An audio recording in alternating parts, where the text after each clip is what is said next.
বাজারে গেছিল আজকে আম্মু, বাজার থেকে মাছ আনছে, তেলাপিয়া মাছ।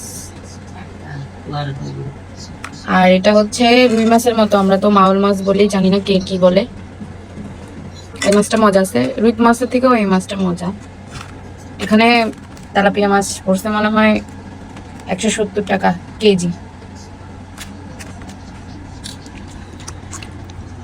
এখানে টোটাল আছে 290 টাকার মাছ আছে, মোটামুটি একটু সস্তা। বেগুন আনছে মানে 20 টাকার।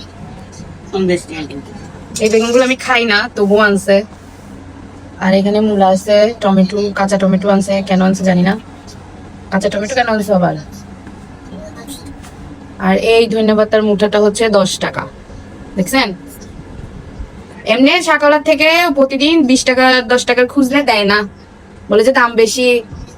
অথচ এখানে আজকে আনছে 10 টাকা করে এক মুঠা। আমি বলছি যে আজকে ধন্যপাতা ভাজি করে খাবে কিনা, মানে এটা তো শাকের মতো লাগতেছে। আমি ভাবছিলাম প্রথমে শাক আনছে। তো আজকের বাজার কেমন হয়েছে বন্ধুরা জানাবেন।